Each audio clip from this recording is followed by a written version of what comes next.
How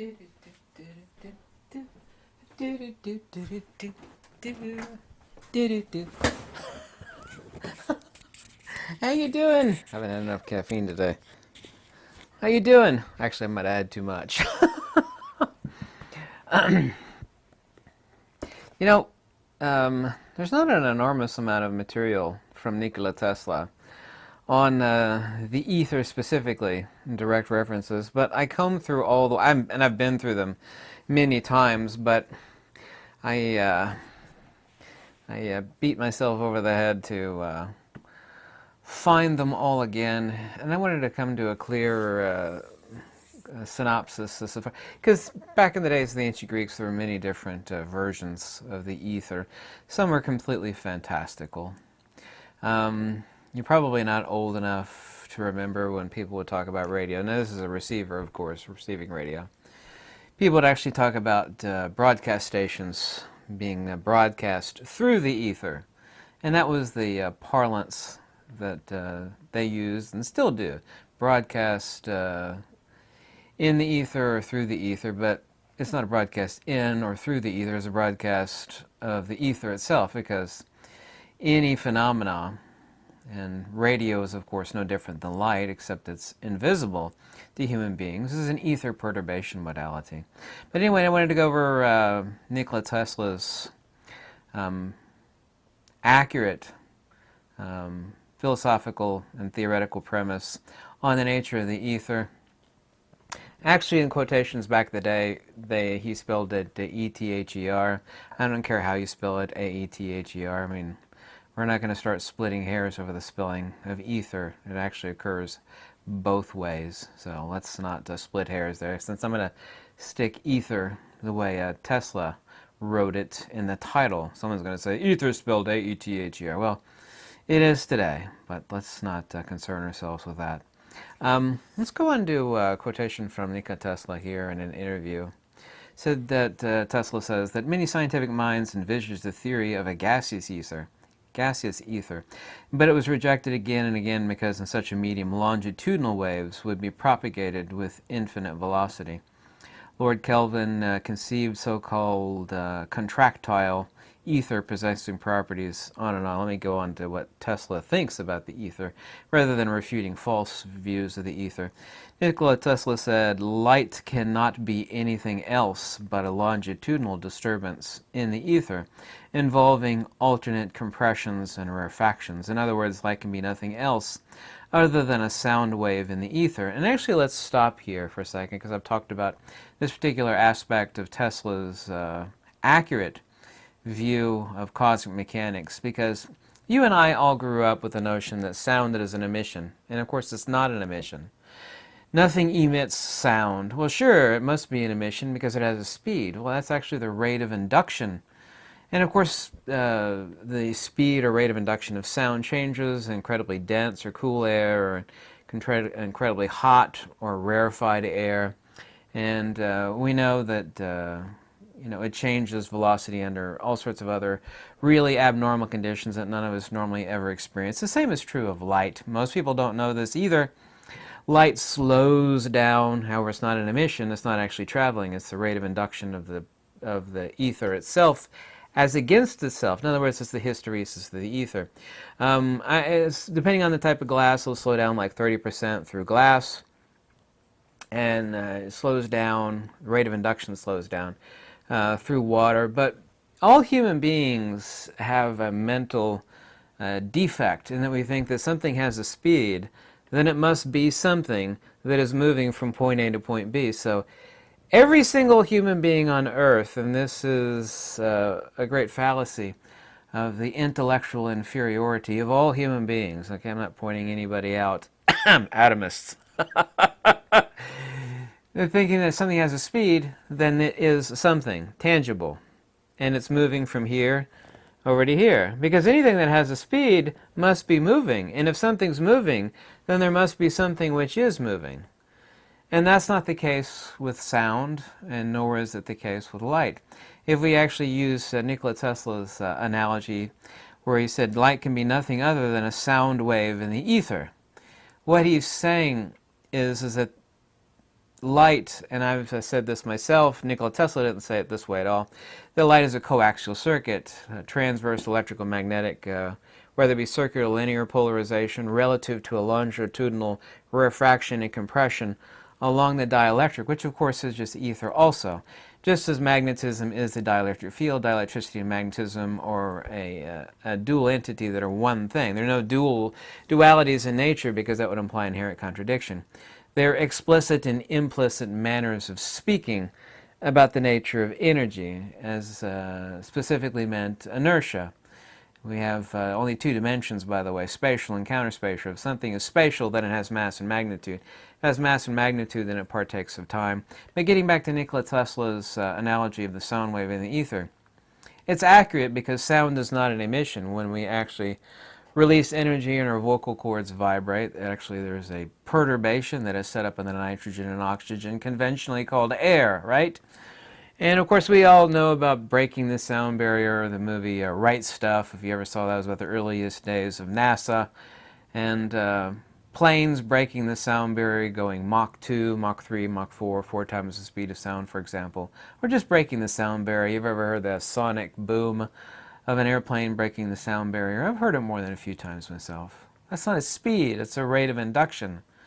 It's the hysteresis of the perturbation of air under normal circumstances, and there's not a huge variance between extremely cold air or extremely hot air as far as the rate of propagation. There is quite radical change between light and its rate of induction in a vacuum, such as in outside of our atmosphere, for example. And but it's quite radical through glass and through other medium. And of course everything is capacitance, resistance, magnetic permeability, dielectric permittivity. So the hysteresis rate changes when the dielectric permittivity of the medium itself changes. In other words, light as a propagation perturbation changes, just as the light that's actually behind this display actually changes. Now, the easiest way to refute light as an emission is to ask a scientist how light speeds back up after it leaves glass without breaking the law of conservation of energy. But getting back to Nikola Tesla here. Nikola Tesla says, this appears clearly, Mr. Tesla explains, if it is first realized that there's no Maxwellian ether because there cannot be transverse oscillations in the medium. The Newtonian theory, he believes, is in error because it fails entirely in not being able to explain how a small candle can project particles with the same speed. He's actually making fun of this light as particleism, which is what quantum and Einstein postulated. Their ideations of curved space-time are completely ludicrous, according to Tesla. This is the reason why Tesla called Einstein a fuzzy-haired crackpot. The notion that light is a particle or it's an emission traveling from point A to point B is completely ludicrous, according to Nikola Tesla. So Nikola Tesla goes on to say, it fails entirely in not being able to explain how a small candle can project particles of the same speed as the blazing sun, which has an immensely higher temperature. Now he goes on to talk about radio broadcasts, which were of incredible fascination back in the day. People were like, well, what's being emitted from a broadcast station? Today, all human beings take things, absolutely everything for granted, really, human beings do. It's because they're not really truth-seeking, intelligent creatures. You just take stuff for granted. You turn on a radio and you receive a broadcast. But what are you receiving? How is the broadcast able to penetrate through walls and concrete and penetrate through all sorts of stuff? What is a radio wave? Is something being emitted? What is it? It is the ether, and this going to go on to some Nikola Tesla quotes on that. Coming now to wireless waves, and of course a wave is not a thing, as I've stated explicitly. There are only that and those things which wave. A wave is not a thing. It is still true that they are of the same character as light waves, only they are not transversal but longitudinal. As a matter of fact, radio transmitters emit nothing else but sound waves in the ether. And if the experts were to realize this, they would find it very much easier to explain the curious observations in the applications of these waves. I have to make a side reference to the works of Charles Proteus Steinmetz in Electrical Discharges, Waves and Impulses. The book was published in 1917. And even back then, He was actually more intelligent than Nikola Tesla. I don't care if you agreed with me. He even had more patents than Nikola Tesla. Ingenious guy. He said, and this was 103 years ago, he said even in his day that scientists and electrical theorists had completely confused and conflated the nature of what is electricity. They didn't understand. He said explicitly they had no idea what electricity was. He said, if you understood electricity as the combination of dielectricity and magnetism, or phi times psi equals electrification, then you'd understand easily what electricity is, and you'd understand the phenomena of electricity. And this is the reason why he actually wrote Electrical Discharges, Waves, and Impulses, and he wrote several other books. One is on spurious currents. He actually figured a whole lot of problems out in early electrical transformer stations and broadcast phenomena of broadcasting a power from point A to point B. And this is by this correct understanding of what dielectricity is and what magnetism is and what explicitly what electricity is. But getting back to Nikola Tesla, the assumption of the Maxwellian ether was thought necessary to explain the propagation of light by transverse vibrations, which can only occur in a solid. So fascinating was this theory that, and by the way, broadcasts, into deep space, broadcasts through a vacuum. We're not talking about a medium here. There's no such thing as a light particle. Radio, of course, is part of the electromagnetic spectrum, just as visible light. There's no distinction between gamma radiation, visible light, and broadcast radio. They're just different frequency and power intensities. They're all exactly the same thing, EMR, electromagnetic radiation. But what is it? What is the medium? Medium, keyword ether here. What is the medium of the actual phenomena when we're talking about gamma radiation or visible light or broadcast radio? And people today don't even think about stuff like that. They completely take it for, radio is just a broadcast, and I turn on my radio and I receive. Well, what's the medium? Is something moving from the broadcast station to your antenna? If you were to be driving down, somewhere between the moon and the earth in outer space in a vehicle, in a vacuum, there's no particles that are flying from a broadcast station to your radio receiver. There's not actual atoms or particles involved. This completely dismisses the atomistic theory of what light is, because radio and light and gamma are exactly the same thing. What's waves? Scientists today will tell you this. Waves of what? There's no such thing as a wave. A wave is not a thing in actual science and physics. They will tell you that it is. But if you ever want to tick off a science, you say, wave of what? You keep talking about waves. Waves of what? Energy! There's another thing they've never defined. If you actually go look up the Wikipedia definition of energy, there's actually no clear one sentence, there's actually no explanation of all, much less a simplex one-line explanation of what the term energy refers, nor do they ever define what a field is. Well, fields are lines of force. Well, that's a conceptual abstraction. There's no such thing as lines. That's human conceptualization. That's concept reification, which is a huge fallacy, which belies the absolute apathy of intelligence of the common human critter. Lines of force, that's what a field is. What do you mean force? A force of what? When you say force, it's like you're talking about waves. Force of what? What upon what else? You push it against the wall, you're applying force. Well, I'm exerting calories pushing against the wall. It's force. They can never tell you what a field is. Little Jews will exchange one concept for another. Well, you never define field. Sure, a field is lines of force. That's what it is. Lines? Lines of what? Force of what? All they do is they trade one concept for another. Waves. They'll talk about waves and fields all day long. And then when you ask them to define what a wave and a field is, they'll replace it with another concept, like a huckster, like a total unintelligent, screwball. Well, it's lines of force. Lines of what? Force of what? Through what? By what? And applied on what? That doesn't explain anything. Description, not explanations. Anyway, getting back to Tesla. In its nature is also that the ether is capable of transmitting transverse vibrations of universal medium as a gaseous body. Actually, when I pare things down here a little bit, I'm not trying to skip over Tesla. I just want to get to the heart of the matter regarding his vision of the ether, which is accurate, by the way.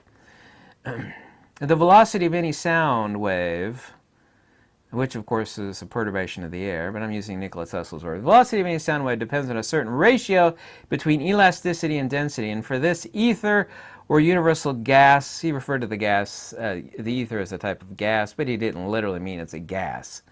And the ratio is 800 million times greater than that for air. This means the velocity of sound waves propagation through the ether is about 300,000 times greater than that of the sound waves of the air, which traveled approximately 1,085 feet per second. Consequently, the speed of light, speed in the ether, is 900,000 times 1,085 feet, or 186,000 miles a sec, and this is the speed of light. But it's not a speed because every human being, as I already said, is deluded in thinking if something has a speed, then it means something moving from point A to B, and there is something that is moving.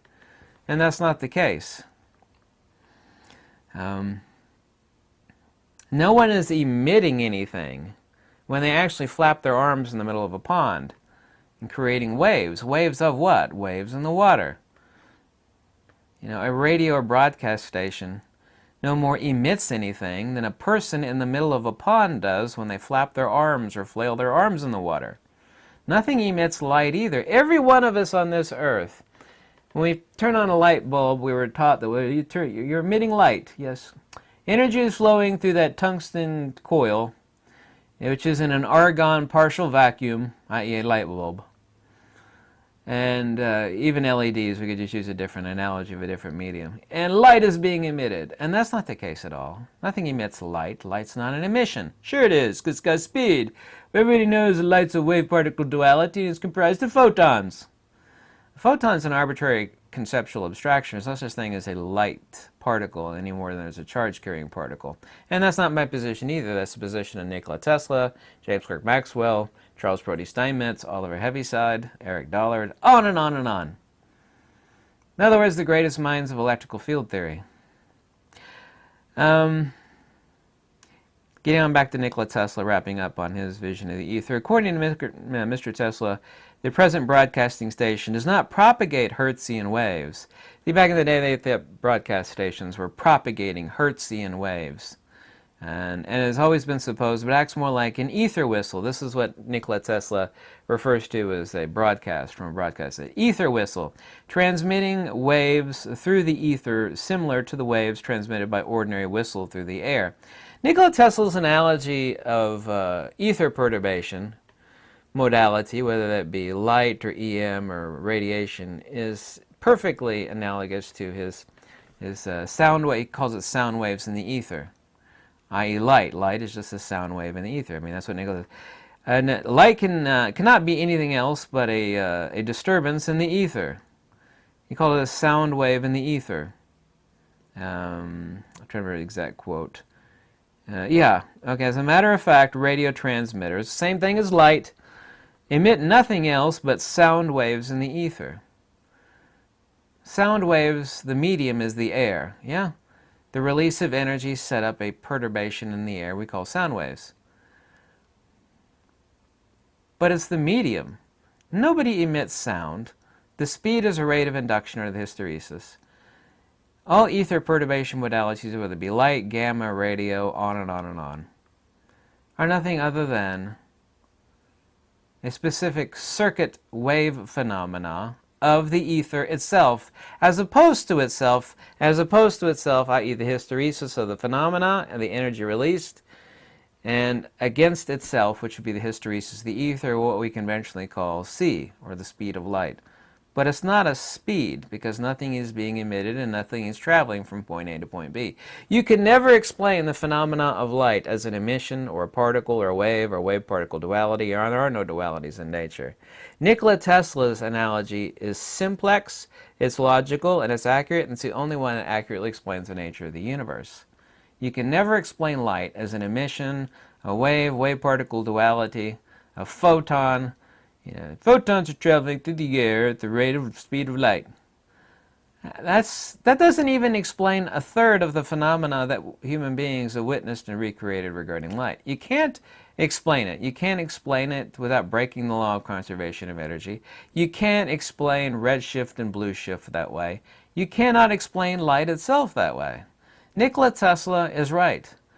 The the self-destroying vision of Einstein, curved space-time, and these wave-particle dualities, or as Einstein called it, das Lichtquant.